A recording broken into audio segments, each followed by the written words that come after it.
Es esto, dice, si se acepta esto, el razonamiento anterior, esto del ingreso derivado del multiplicador por la inversión, el razonamiento anterior demuestra cómo los gastos ruinosos de préstamos pueden, no obstante, enriquecer al fin y al cabo a la comunidad. La construcción de pirámides, los terremotos y hasta las guerras pueden servir para aumentar la riqueza. Es decir, la verdad es que si las guerras fueran buenas, entonces si tuviéramos todo el tiempo de guerra estaríamos bárbaros. Lo cual, si ustedes se dan cuenta, es una estupidez del tamaño de una casa. ¿Sí? ¿O alguien cree que un terremoto puede generar un efecto positivo? ¿Ok? Entonces, básicamente, ¿por qué? Porque genera este milagro de la multiplicación de los panes. Es decir, entonces, ¿por qué? Porque ustedes aumentan... A ver, ustedes le dan rosca al gasto público, o sea, inflan, ¿sí? Porque él dio las inversiones esas, que son exógenas y que las determina el gobierno, que eso, digo, si uno mira los capítulos de la inversión lo encuentra, ¿eso qué hace? Hace que aumente el PBI por vía del multiplicador, y eso además, ¿sí?, genera más consumo. Entonces tienen otra vuelta más. Y después, como si todo eso fuera poco, además, ¿sí?, aparece la hipótesis esta del acelerador, que cuando sube el PBI ustedes van a invertir más. ¿Y dónde termina eso? No termina nunca. Digo, eso podría ser un proceso infinito. De hecho, él, no sé si alguna vez escucharon decir, no, bueno, en realidad Keynes no decía que había que darle rosca siempre, sino que decía que había que hacer política contracíclica. Otra mentira nefasta. Ahora voy a leer otro párrafo de este libro inmundo, que dice, así, el remedio del auge no es una tasa más alta de interés, sino una más baja. O sea que cuando ustedes ven que la economía se está poniendo caliente, baja la tasa y dale más, eso, dale más. Porque eso puede hacer que perdure el llamado auge. El remedio correcto para el ciclo no puede encontrarse en evitar los auges y conservarnos así en semidepresiones permanentes, sino en evitar las depresiones y conservarnos de este modo en un cuasi auge continuo. O sea, la recomendación de política económica era dale gas, dale siempre. O sea, Keynes es dale siempre. O sea, el problema con Keynes es que la gran mayoría de los economistas no lo leyeron. O sea, ese es el gran problema. Entonces, fíjense, y esto es lo que querían escuchar los políticos. Así es. A ningún político le van a dar una medalla o un premio o algo por ahorrar. Los condecoran por cortar cintas. Entonces Keynes les dijo, gasten, que ustedes son benefactores sociales. ¿Sí? Pero ustedes ya vieron, eso implica violar la restricción de presupuesto. Pero ustedes piensen en esta situación, ¿por qué, digamos, todos los políticos están rodeados de keynesianos? Porque si se enfrentan, supongamos que, vamos a hacer un supuesto muy fuerte, esos supuestos que, bueno, en economía solemos hacer. Supongamos que tenemos un político honesto, es un supuesto muy fuerte, y que quiere arreglar un problema de verdad. Entonces llama a dos economistas, llama a un keynesiano y llama a un libertario. Entonces, los dos le dan un diagnóstico y ahí, digamos, el político, como es un hombre de acción, le dice, bueno, dígame qué hago. Entonces, ¿qué le dice el keynesiano? Mire, usted en sus manos tiene el milagro de la multiplicación de los panes. ¡Malditos los productores de pizarrón que los hacen tan chicos! Si yo con la magia del multiplicador y de darle rosca a la inversión, digamos, o sea, estoy acá. Quiero tirar la pared para poder mostrar los milagros del keynesianismo dándole rosca al gasto público. Por favor, pidan una topadora para poder explicar keynesianismo. ¿Sí? Bueno, o sea, y después ¿quién aparece? Aparece el libertario. Y le dice, bueno, ¿qué hago? El problema sos vos, picatelas. Tómatelas, andate. ¿A quién cree que va a contratar? Los keynesianos. ¡El keynesiano! Por eso cada vez que ustedes encuentren un político bien corrupto, bien ladrón, bien basura, siempre tiene atrás un keynesiano dándole letra. Claro. ¿Por qué? Porque son los grandes vendedores de humo. ¿Saben lo que pasó en mi país cuando asumió este nuevo gobierno? ¿Sí? Teníamos un despiole de novela. Entonces tenía a un economista ortodoxo que tenía un plan que le dijo, mira, hay que hacer el ajuste, hay que hacer esto, ¿no? Y el jefe de gabinete, que es un político, pero keynesiano, digo, prefiere cortarse un brazo antes de tocar el gasto público, fue y escuchó al señor Alfonso Prat Gay, que es un economista keynesiano. ¿Saben lo que dijo? No, todos los ortodoxos son unos salames, no entienden nada. Si vos no tenés que bajar el gasto público, en realidad vos tenés que subir el gasto público. Con tremendo despiole de déficit.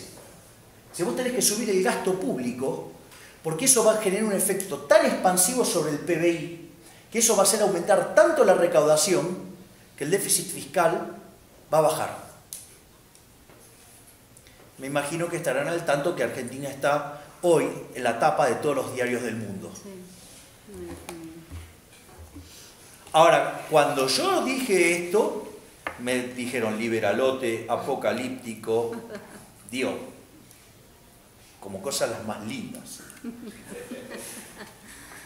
Bien. Entonces, ahora el derroche es una virtud en Keynes. Y además, cuando está este derroche y ya no les alcanza, ¿con qué lo financian? ¿Con emisión monetaria? Uno, si piensa en el marco previo, si emite por encima de la demanda, ¿qué va a pasar? Va a generar inflación. Y si eso pasara, y lo entiende uno de esta manera, ¿sí? ¿Qué es lo que pasa? La culpa sería de los políticos. Keynes le arregló el problema. Dice, no. Los precios vienen determinados por un margen de ganancia sobre los salarios. Con lo cual ahora, si hay inflación, la culpa es o de los empresarios, digamos, que quieren ganar mucha plata, o de los sindicalistas que piden por salarios muy altos. Es decir, les habilita el derroche y le quita las culpas de los efectos no deseados. ¿Se dan cuenta por qué Keynes es amado por los políticos? Es decir, cuanto más ladrón sea el político, más lo va a amar. Porque además, él hasta se arroga a ser un benefactor social. Por eso es un libro tan popular.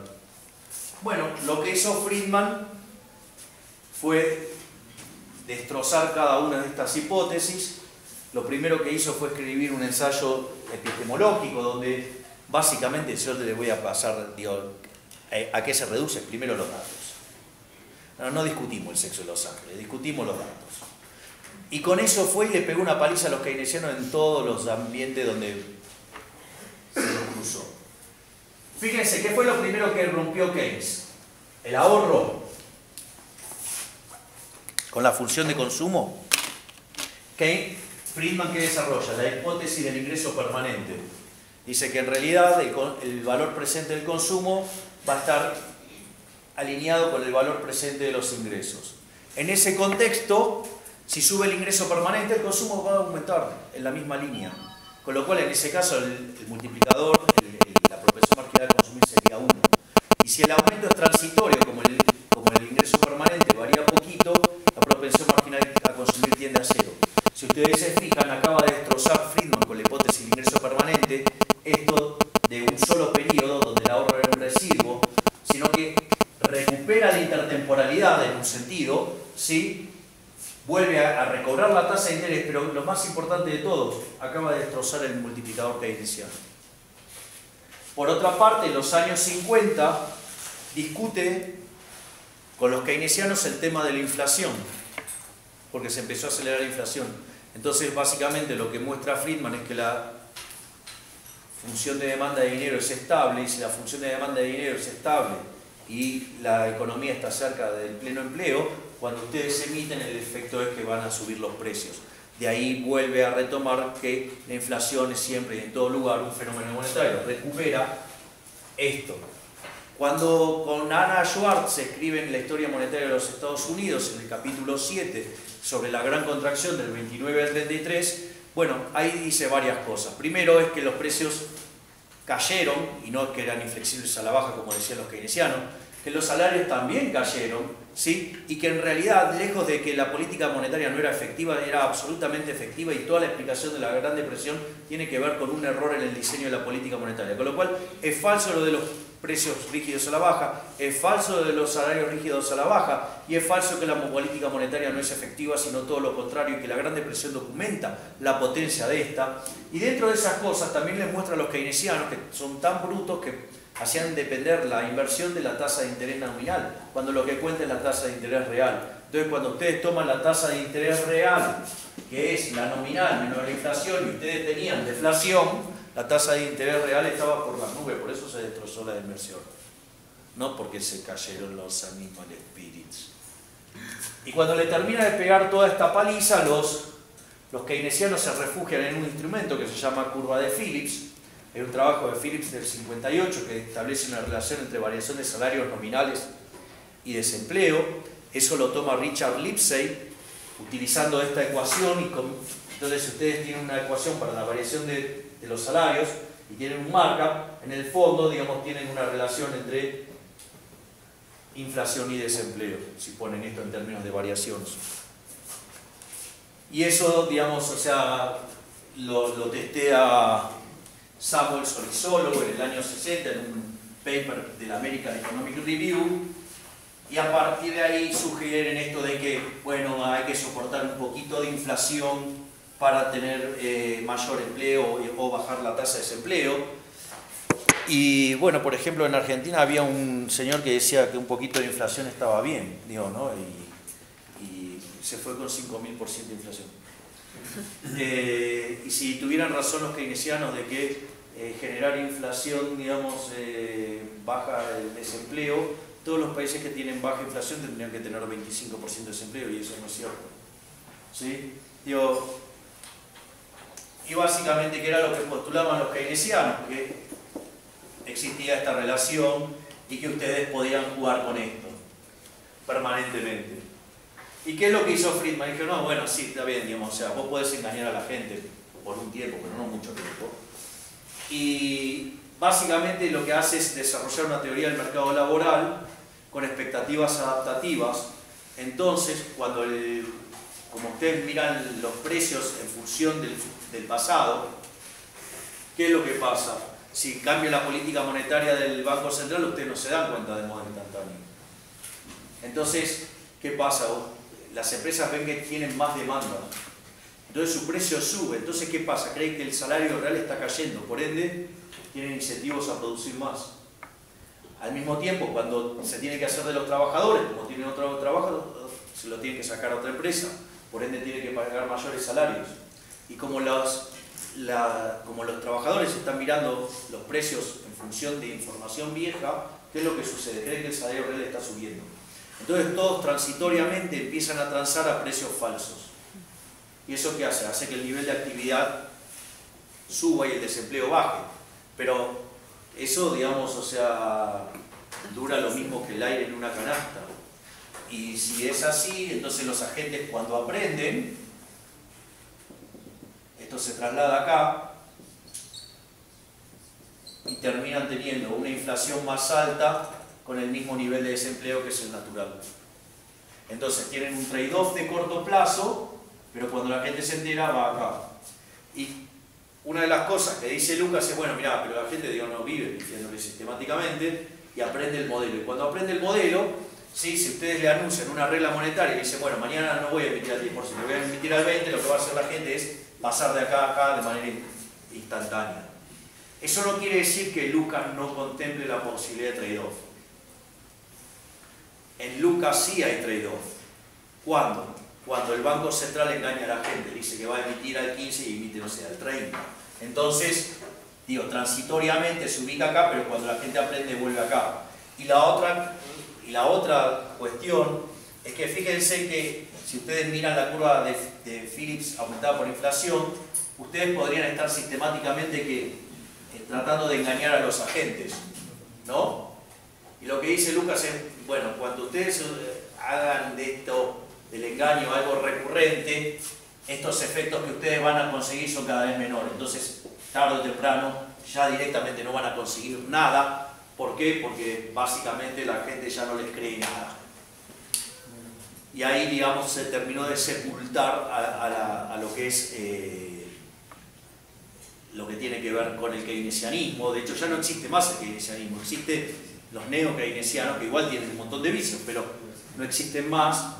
Y lo interesante de esto es que el trabajo de Friedman y el trabajo de Lucas permite recuperar ¿qué cosa? Los microfundamentos y la intertemporalidad, que era sobre lo que se sostenía la escuela austríaca. Y a partir de ahí, digamos, Lucas empieza a trabajar sobre los modelos de crecimiento. Y en ese proceso se topa con Paul Romer en la Universidad de Chicago, a quien le tutorea la tesis, y entre ellos en el fondo son quienes desarrollan la teoría del crecimiento endógeno. O sea que en el fondo, digamos, el debate fue ganado por los austríacos. Lo que pasa es que como no usan matemáticas no se enteraron que ganaron. Así que bueno, eso es todo, muchachos. Muchas gracias. No, gracias a ti.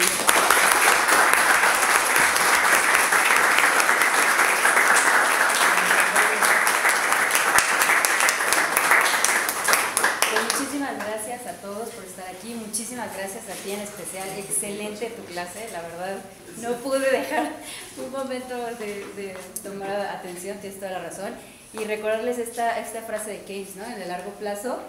Sí, bueno, él lo dijo, yo no lo voy a repetir, que en el largo estamos plazo muertos. todos estamos muertos, ¿no? Entonces eso les dice a los políticos, no se preocupen, endeúdense, sobreendeudense, todos los políticos pues se sobreendeudan, porque prefieren hacerle caso a los keynesianos, ¿no? A los neo-keynesianos, porque él decía que en el largo plazo todos vamos a estar muertos, ¿no? Entonces, pues si debes, pues ya va a estar muerto, entonces no hay problema, ¿no? O sea, se lo heredas a tu hijo y de tu hijo y a tu hijo, y así va pasando, ¿no? O al menos la próxima elección, en términos razonablemente esperados, es antes de que uno se muera. Digo que casi opera de la misma manera. Sí. Entonces, pues muy brillante tu exposición, excelente, la verdad, estoy muy impresionada, muchas gracias.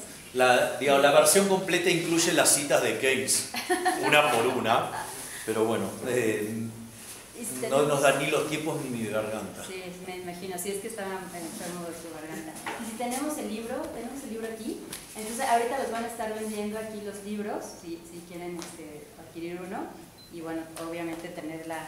Como si nos haces favor de firmarlos, claro, obvio. De firmarlos, pues adelante, ¿no, chicos? Entonces, pues muchas gracias a todos ustedes por haber venido, por haber estado aquí en esta conversación, en esta exposición de Javier Milei. Gracias, chicos. Muchas gracias. Gracias.